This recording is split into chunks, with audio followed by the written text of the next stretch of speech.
this episode, I am going to be doing another one of my whispered rambles with layered sounds. It'll probably be scratching again, but I could end up doing tapping. It just really depends. I'm doing it a bit different for this video. Last video was the Rode mic. This one I figured I would do the 3DO, and you guys can let me know what you prefer. If you like this ear-to-ear whispering, or if you would prefer just straight up Rode mic. The thing with the 3DO is there's no pop filter, so a lot of the blowing sounds come through a lot more, but yeah, anyway, I lost my train of thought. This is going to be focused on movies, basically. So the last one I did was all my media, things that I like: movies, games, music, TV shows, stuff like that. This one I'm going to focus more on movies and go a bit more in depth. So I have somewhere here my phone with a list of my favorite movies.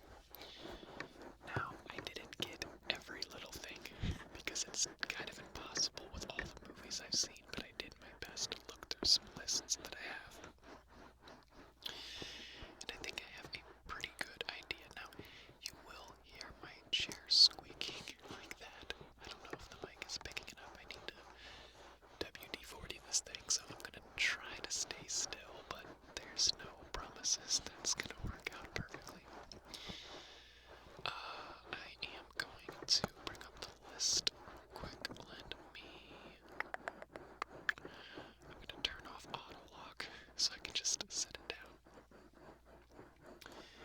And can I put it on top of the mic? Ever so gently. Alright, there we go. So, first movie. Now, these top four are definitely my top four favorite movies that I touched on in the last one. First is Remember the Titans. That movie, I just have a lot of nostalgia with it. Me and my mom used to watch that a lot, and it's one of her favorites as well. It's just a good movie in general, and I have the nostalgia with it. Plus, I think Denzel is the best actor. He's not necessarily my favorite, although he is one of them. My favorite is probably Will Smith, but I do love Denzel. I think Denzel is better. I just favor Will. And I love football, so it kind of helps with that. But great story. It's a true story as well. Not every aspect, again, based on a true story, but next up is Scream. Now, Scream is easily my favorite horror movie and franchise, and of course, as you guys may know, I am a nut for scary movies, specifically slasher movies, and Scream is the slasher that revitalized the genre, because it was dying, almost dead, by the time 96 rolled around. And Wes Craven is my favorite director. This was like his child. He took a lot of pride in this movie. And probably my first celebrity crush was Sidney Prescott. Not necessarily Nev Campbell, because I was so young that I didn't, I just loved Sidney. Every time I'd watch that, I would cheer for her so hard. It's just the perfect meta movie. It kind of started that whole meta craze of acknowledging this is a movie. This is what can happen in a slasher movie. Don't go up the stairs. Don't lock the front door. This is the movie that kick-started that. And it's just brilliantly done. The whole franchise I love. 1 is the best. 2 is great. 3 used to be my favorite, or one of them as a kid. The older I get, the more I see the flaws, but it still touches that spot for me. 4 is very, very underappreciated. That's a damn good movie too. 5 is... Here's the thing.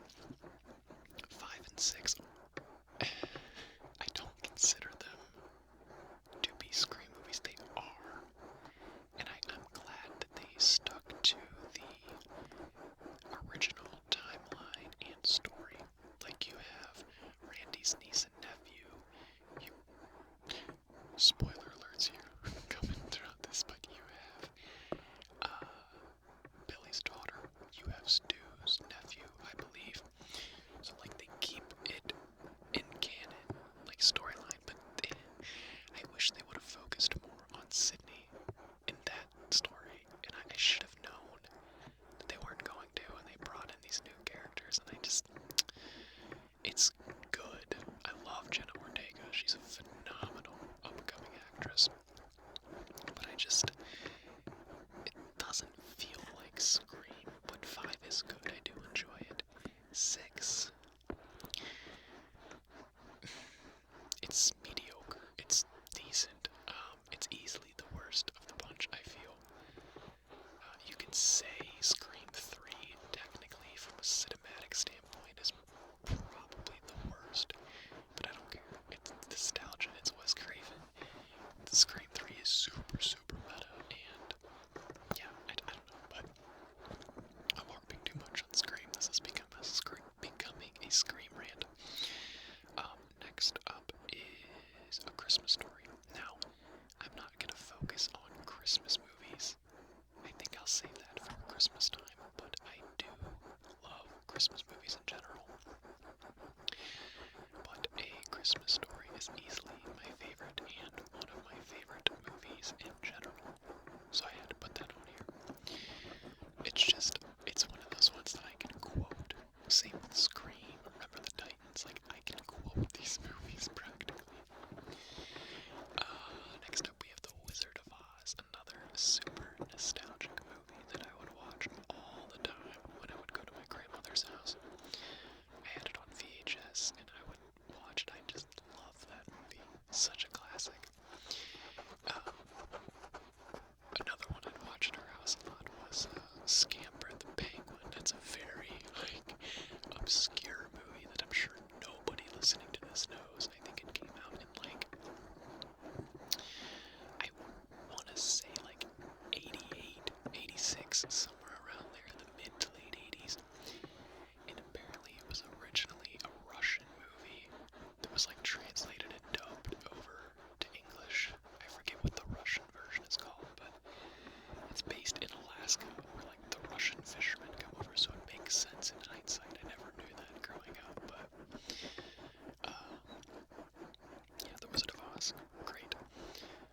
Child's Play, the entire Child's Play franchise, except for Cult of Chucky. That movie sucks. I do not like that movie. I love Child's Play, the first one. It was the first scary movie I ever saw, whatever. Cried. I was so scared from it. And I've been hooked on those movies ever since. Scary movies in general. Child's Play 2, really, really good. I like that movie more the older I get. It was never my favorite, but I appreciate it more. Child's Play 3, I watched all the time. I don't know what it was about that one specifically, but I loved it growing up. Bride of Chucky is my favorite of the bunch, though. That's where Chucky gets his iconic stitched look, and it's just brilliant. I love Jennifer Tilly in there. Seed of Chucky gets a lot of hate. I don't care. I still appreciate that movie. It's not the best, but it's still good in my opinion. Most people can't stand it though, it seems. Curse of Chucky is actually really good as well. It honors the past with the Brad Dourif, Charles Lee Ray storyline, but brings in new characters and kind of does it right. Cult of Chucky sucks. That movie is atrocious. I do not like it. I hate when I have to watch it. Child's Play 2019 is damn good. It's not really Chucky, it's a new story. To make a long story short, that movie was coming out or being made the same time as the new Chucky TV show. And the movie producers and creators only had the rights to the original Child's Play, so they could have a kid named Andy, a mom named Karen, a police officer, stuff like that. So they were very limited with what they could do, and that's what we got. And Mark Hamill did a great job. It's a different movie, but it's still good. I appreciate it. The Nightmare on Elm Street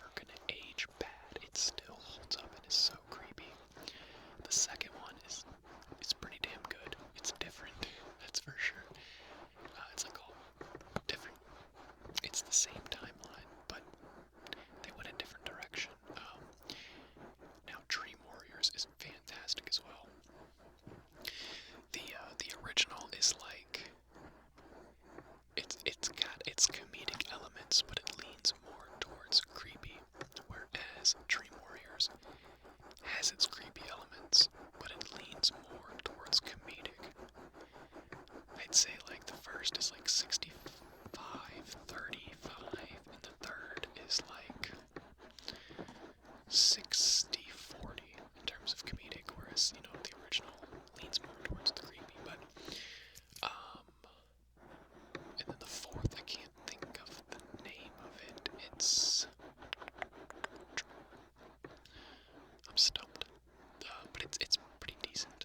It's a continuation from Dream Warriors. Dream Child, the fifth, I'm not crazy about. It's watchable.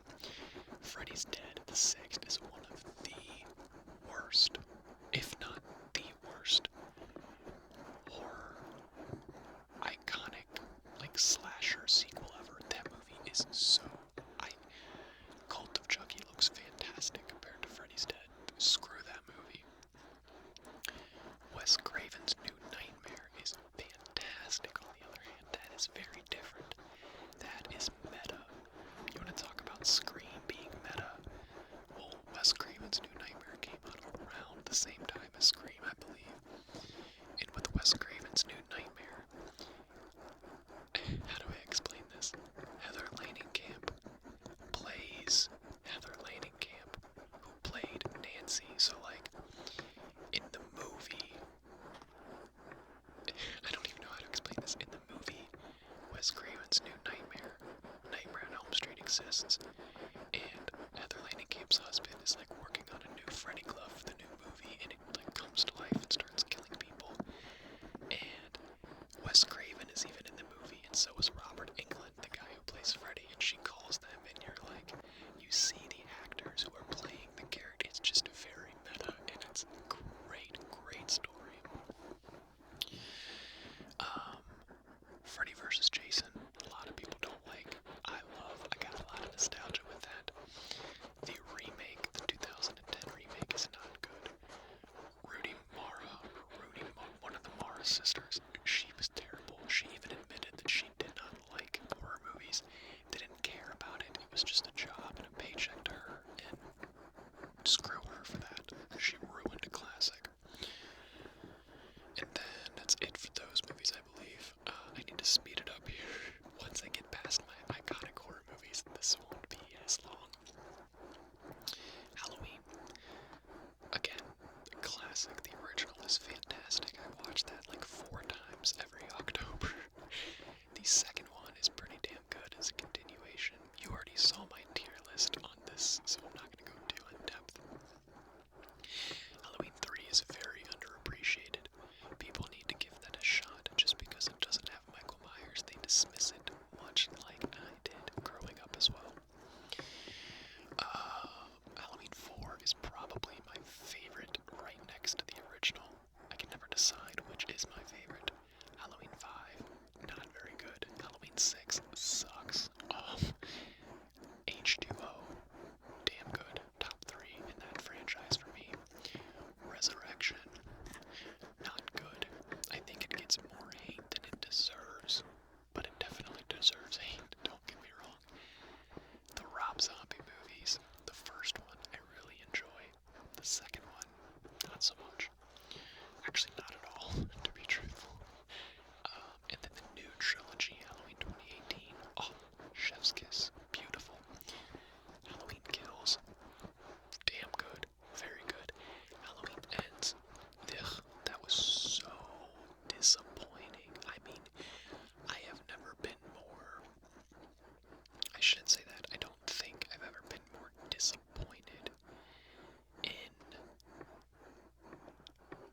in terms of, like, I was so excited for this. Oh my god, Halloween Ends. This is it. The trilogy is ending. It's coming to a close, and that's what they're... like, it was just such a buzzkill, man. Now, okay, I'm done with the iconic slashers.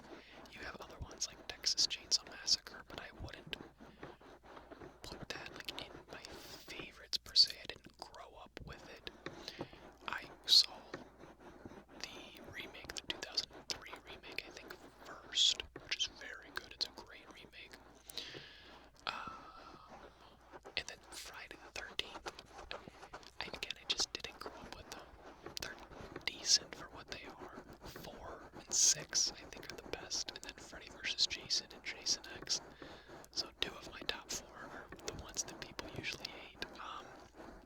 It's just not my favorite. It's easily my least favorite of the iconic slashers. You got like Halloween, Nightmare on Elm Street, Child's Play,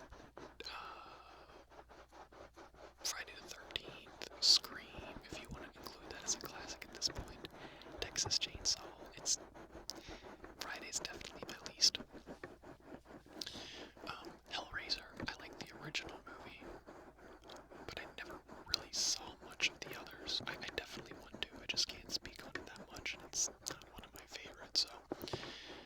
Okay, so we're done with the slashers, so we can speed up a little bit. Next up on my list is Stepfather, the remake with Ben Bagley and, frickin', what's her face?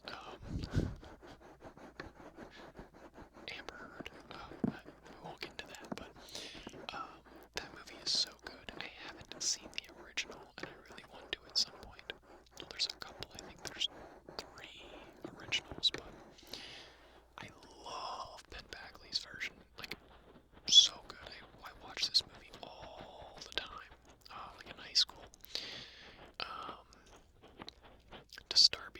Disturbia with Shia LaBeouf is another movie that I can, like, quote. I would watch that, like, back to back to back, day after day, multiple days in a row, multiple times a week. Same with Stepfather, but Disturbia more, probably. I don't know what it is about those 2 movies. A lot of people, the public reception is, they're decent, but just a typical late 2000s spooky movie. For me, though, I don't know what it is. I just love them. Like, I adore those movies. I love Shia LaBeouf, though. I think he's a fantastic actor. Definitely one of my favorites. That was my stomach. Another movie here. This is not a horror movie, but Arlington Road. I'm not gonna spoil this much, but if you like serious movies that are long and in-depth, please watch this. This movie is so freaking good. A brief rundown. This guy who's a professor, he's a widow, and his wife was an FBI agent, so he's kind of a conspiracy theorist because she died and, defending her country and against a supposed terrorist when he really wasn't. Just an average white kind of country American. And he has neighbors that move in across the street, and he becomes very suspicious of them and thinks that they are terrorists. And he delves into the guy's past growing up and everything, and yeah, he's just very, like, into the domestic terrorism type of thing, and I don't want to spoil anything, so I gotta choose my words carefully, but how do I say this? This isn't a movie. If you're someone who loves and they all lived happily ever after, this is not your movie. I don't like those. I can't stand the cliche ending where, the good guy always wins, the guy gets the girl, it's just so cliche. I love a good sad ending where you're like, oh my god, how did he get away with that? What just happened? And, like, this is one of those types of movies. That's all I'm gonna say, and it's just so freaking good. Arlington Road, go watch it. The Lovely Bones, another one that's, it doesn't have the happiest ending, and I love it. It does have a happy ending, but it doesn't. It gives you kind of the best of both worlds. But yeah, so good, man. I was invested in that. I saw it in the theaters. Just a sad movie. But a great movie, though. Oh, Lovely Bones. Shutter Island. That is another one that Shutter Island is one of those movies you have to watch multiple times, because you're watching it and you're like, okay, I think I know what's going on.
want to spoil too much, but you get to the end and you see the twist, and you're like, oh, I didn't really see that one coming. That's good. And then the ending is wrapping up, and then you get another twist, and you're like, wait, what? I just got done recovering from that last plot twist, now you're throwing this crap at me. So, very, very good movie, I think. Super underrated and needs a lot more love than it gets. So, The Shortcut, go check that out. Next we have Stay Alive with Frankie Muniz. This is just, it's not the best movie, but I just love it because I'm a video game nut. And I wouldn't say nut, but definitely a video game nerd. And I love horror movies. I am a horror movie nut. So you combine video games with horror movies. Amazing. The scene where they're doing their character creation is one of my favorite scenes in any movie. I love character creation in video games, and it just makes me smile every time I watch that scene. I get so excited. House of Wax, the remake.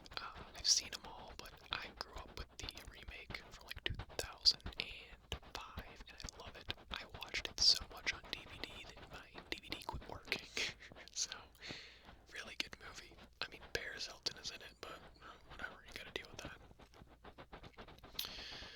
I'm gonna try to speed it up here because this is taking a while. Next up is I Am Legend, another movie that I watched so many times as a kid. Just fantastic. I made it my goal to watch that over and over so I could like memorize it practically. Will Smith, my favorite actor. Oh, that movie made me cry. I'm not even gonna say it if you guys haven't watched it, but if you have watched I Am Legend, you already know what scene I'm talking about. Cried. I don't even know if I can watch it without crying, and I've seen it so many times. It still gets me. Project X. Now, I'm a sucker for dumb, stupid, party, stoner comedies. Project X is so freaking good. I love that movie. It's just one giant party, basically, but there is a good moral to it, kind of. The Invisible. This is a very good story-driven suspense movie. I really, really like it. It builds up and builds up. And then once you get to the end, it's very sad, but also very happy. And I like those types of movies. Pumpkinhead, a classic special effect, practical effect monster movie, which is so good. I saw it for the first time a couple years ago, and it's now a staple. I gotta watch it every year. Terrifier. If you just want nonsensical gore, slasher, violence, blood, guts, clowns, Terrifier should be your go-to. It's so good. David Howard Thornton is fantastic, and I had the privilege of interviewing him prior to Terrifier 2 coming out for a podcast, so just a really good guy, like a really, really sweet guy, a big nerd, and you would not expect when you talk to him, you're like, you're Art the Clown, like he's just such a nice guy, and he plays the most sadistic killer on screen. Happy Death Day. This movie has like a special place in my heart. When I first watched it, I ended up watching it like several times over because I loved it so much. Just something about it has that charm to me that I really like. And it has become a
Sting, or not Sting, David Bowie, but um, just a good movie, very different and creepy. I remember I saw it for the first time, and it was called Latchkey, but it was like this. It was like a pre-babysitting thing. If your parents needed to go to work early, they would drop you off at the school, and some of the teachers had this like program where they'd watch the kids for like an hour and a half before school started, and we saw it there, and they would do it after as well. But It Follows is a new modern type of like, what do they call it? It's a horror movie, but it deals with like real life things. So it's basically like it's about STDs essentially, but in horror movie form. Very, very good. And the soundtrack to It Follows, I think, is the best complete soundtrack of all time. Honestly. Like Halloween has the best score and the best main theme. But as far as a complete soundtrack, oh my god, It Follows. It's terrifying.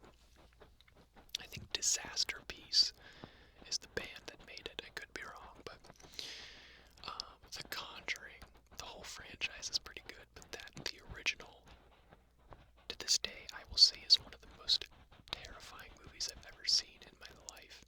Oh, which reminds me, I did not write them down, but I'm going to say them now so I don't forget. Two of the other most terrifying movies I've ever seen: The Ring and Hereditary.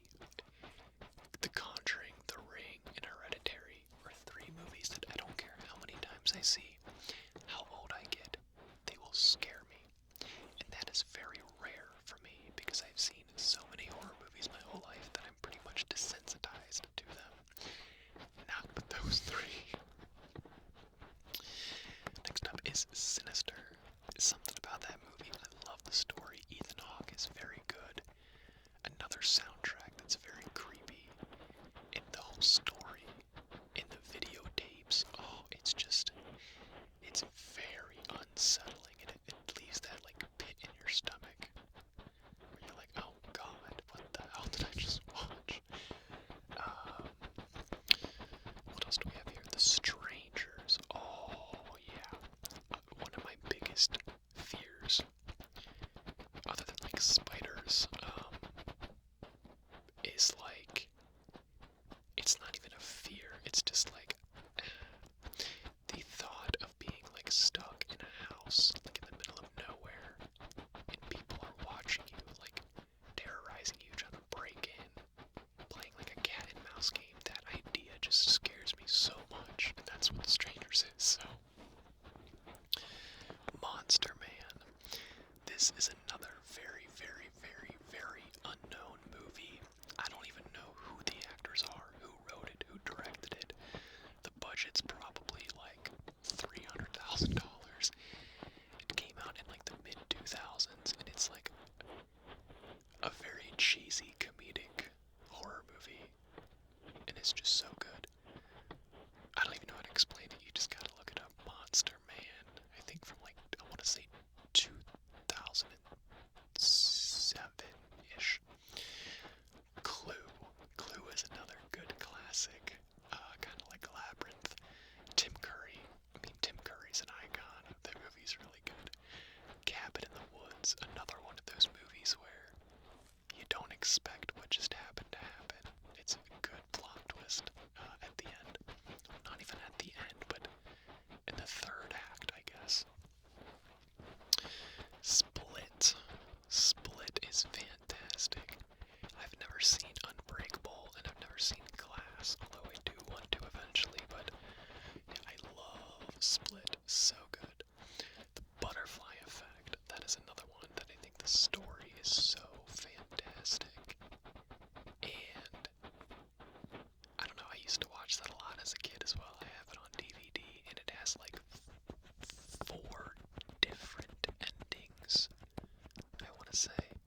And they're all very good in their own way, but yeah, I like those types of movies where it's like, it makes you think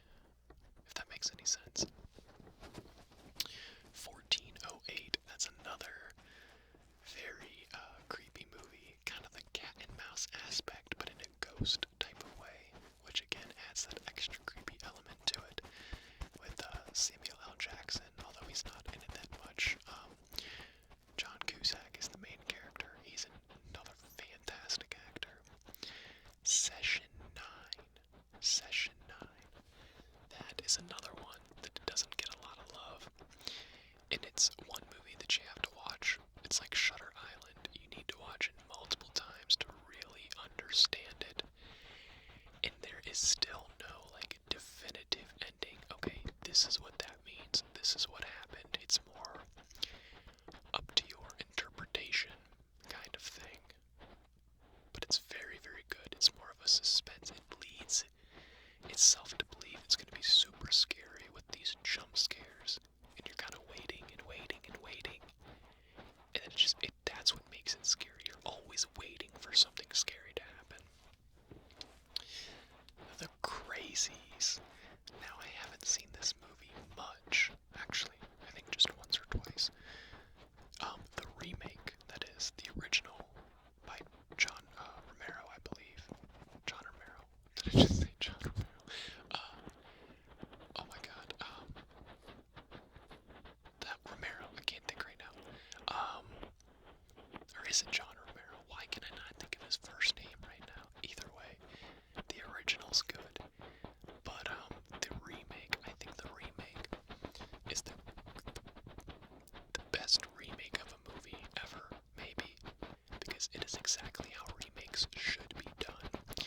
They take elements of the first and the original in certain scenes and key plot points, but they still make it their own. So if you are a fan of the original, you'll see a certain scene and be like, oh, that's what they did in the original, but it's still different, so it still feels like you're watching a new movie.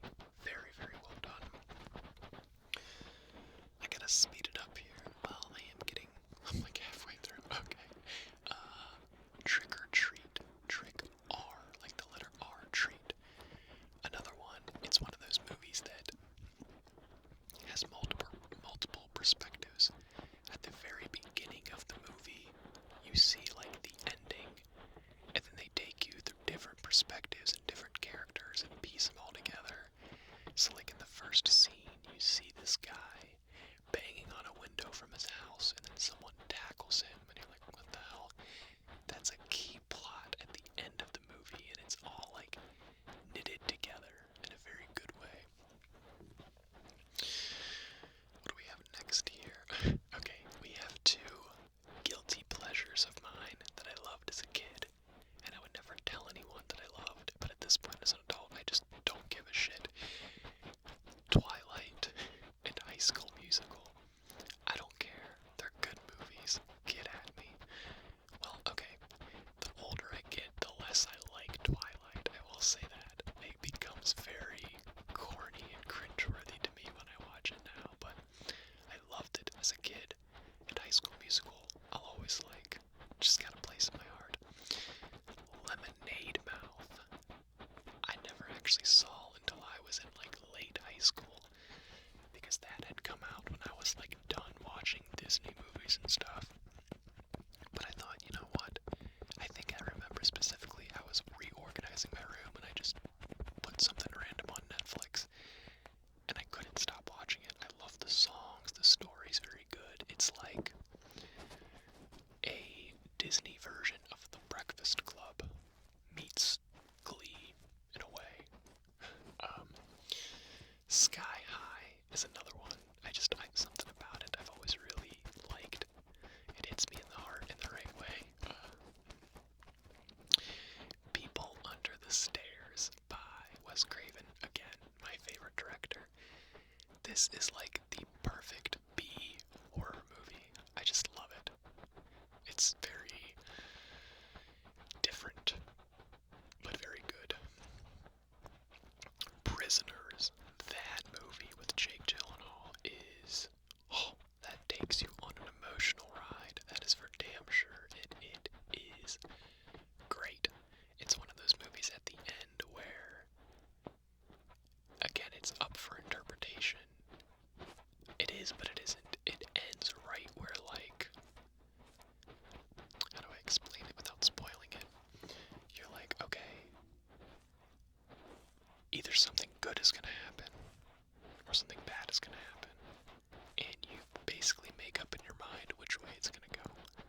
it's very straightforward. It's not like you gotta think about it. It's just, yeah, how it ends is basically that. You can either think, okay, how do I explain? I don't want to give too much away, but you can say, this person is going to be found and saved, or they're not. It's just as simple as that. It's all how you want to take it. Children of the Corn, specifically the first and original, love it. Very, very, very creepy.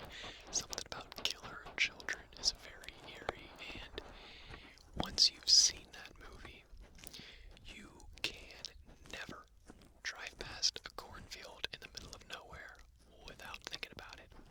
It's impossible. Cheaper by the Dozen. That was another childhood favorite of mine. I loved Hilary Duff. Hilary Duff was like my first.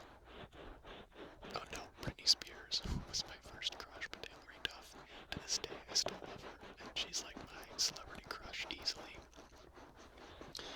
Now I'm getting into like the old Disney movies that I really liked. I'm gonna just rattle them off, not get into too much depth, but Luck of the Irish, Smart House, Jumpin', Cadet Kelly, they were just good movies. I just appreciate them as a kid. The Lion King, oh, Lion King 1 and 2, my favorite Disney movies ever, probably. In fact, Lion King 2, it's always been my dream, and it will happen.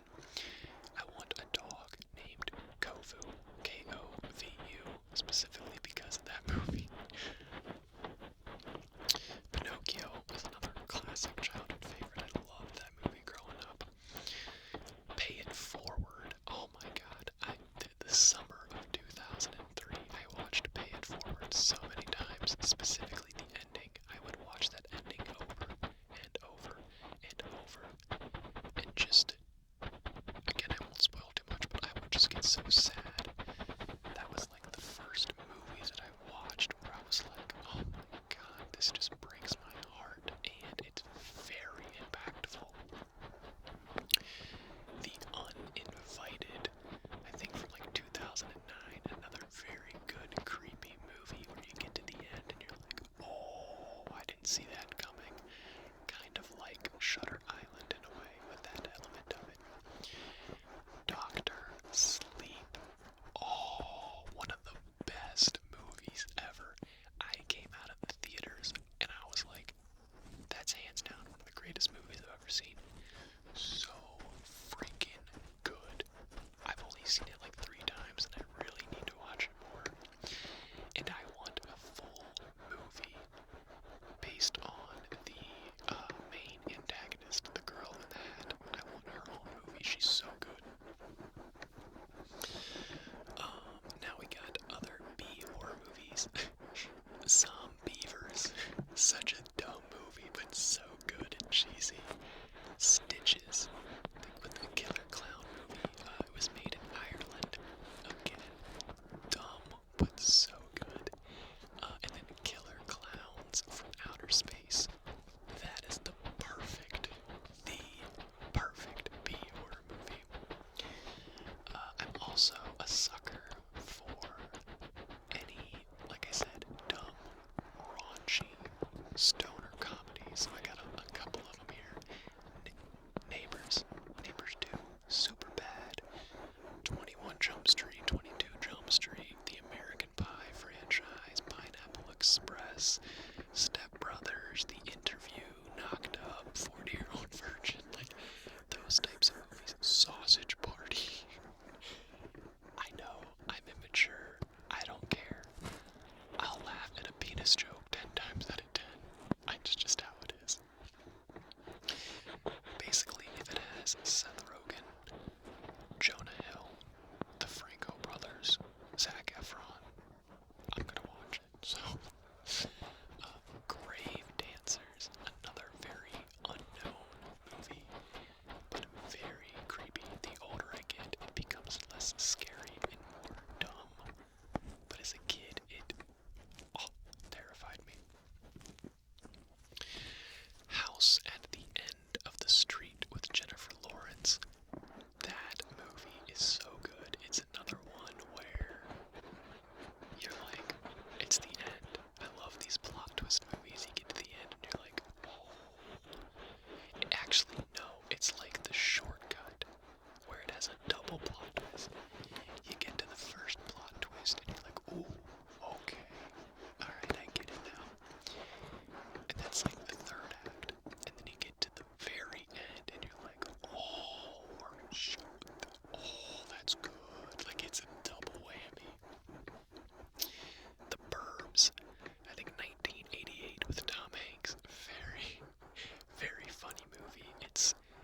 it's listed as a comedy horror, but it's really just a comedy with dark elements to it, if that makes any sense, but very funny and very good. Tom Hanks kills it in that.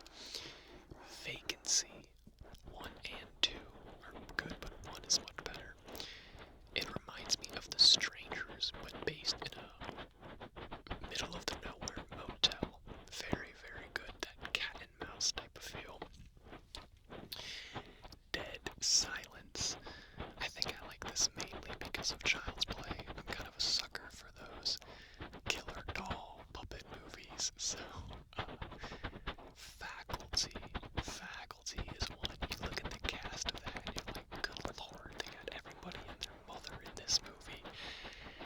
Especially with the late 90s, like early 2000s, all those big actors and actresses. And it's very unique. It's like this alien comes down in the middle of this small town and starts taking over teachers one by one and spreads to others, but you can't tell.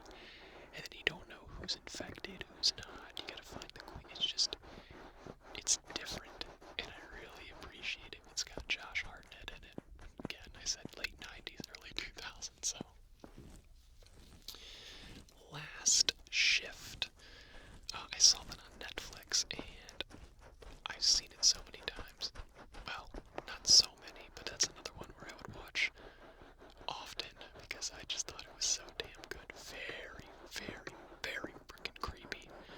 It's got that, like, cult vibe to it. It's based on a cult, not in real life, but in the movie. Honestly, I really think they did get big inspiration from the Manson family, because that's what it feels like. But My Bloody Valentine, specifically the original. The remake is good, but the original is like that perfect 80s slasher. I'm a sucker for them, and I freaking love that movie. The perfect Valentine horror movie to watch. Valentine is good, from 2001. Well, let me rephrase that. I like Valentine, but it's not a good movie. It's pretty bad and dumb and doesn't make much sense, but I got nostalgia with it. My Bloody Valentine, on the other hand, is, chef's kiss. Another one, I'm gonna rattle off some of these movies here, and we're getting towards the end now. I used to watch Lifetime movies with my mom. Yeah, laugh it up. I don't care. I just appreciated them. And a couple of them that I really liked was Bastard out of Carolina. That movie is sad. It's sad, and it's very powerful and very deep, and speaks on, real life struggles with abusive, like stepfathers and husbands, and it's just, it's heartbreaking. Same thing with the movie No One Would Tell with Candace Cameron from 1996. Just a depressing movie, man, but very, very good. Again, the struggles of domestic violence. It's Lifetime movies can either be very cheesy or very good. So, two other ones are Accused at 17 and Fugitive at 17. Something about those I've always just really liked it as well. Fugitive at 17 kind of reminds me of Invisible, the movie I mentioned before. Or maybe Invisible reminds me of whichever came first. I don't know. Yes, those. Oh, and then She's Too Young. That's another good one. Again, powerful message about, girls and sleeping around at young ages and getting STDs and going under peer pressure. Just very good message, and I can appreciate those types of movies. Cyberbully, Triple Dog, stuff like that. Matilda. Matilda is a freaking classic, man. I love that movie growing up. I still do. I haven't watched it in a very long time. And I'm excited but skeptical about the new one,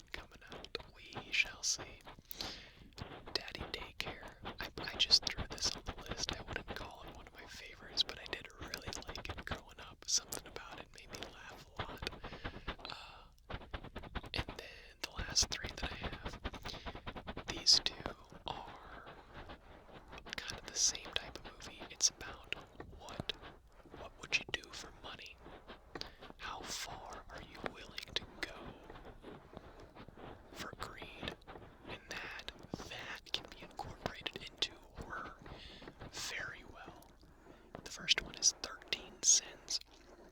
It's about this guy who gets like a phone call, and the guy's basically like, will you eat a dead fly for $1,000 or whatever it is? And he's like, what are you, stupid? And he hangs up or something, and then he calls back, and he's like, and I think he like puts the money right into his bank account. He's like, what the hell?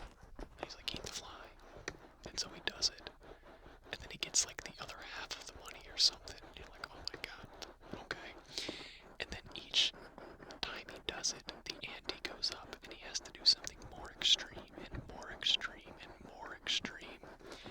And it's another one where you get to the end, and you're like, oh, damn, just very good.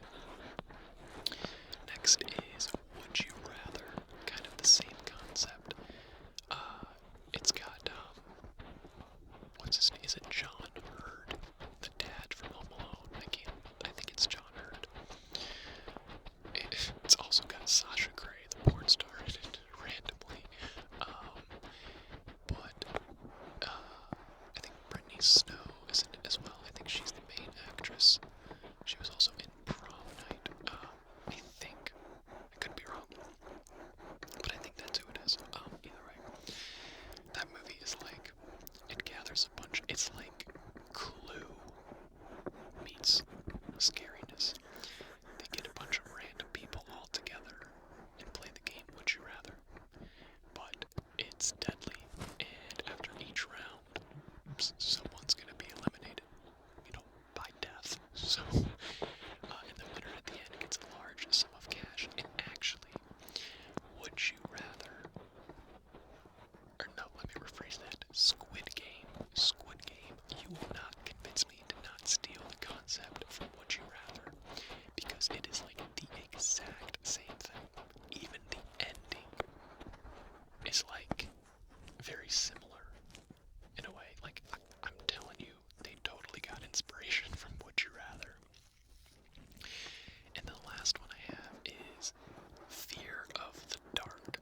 This is another just really obscure movie that I'm sure not a lot of people know about.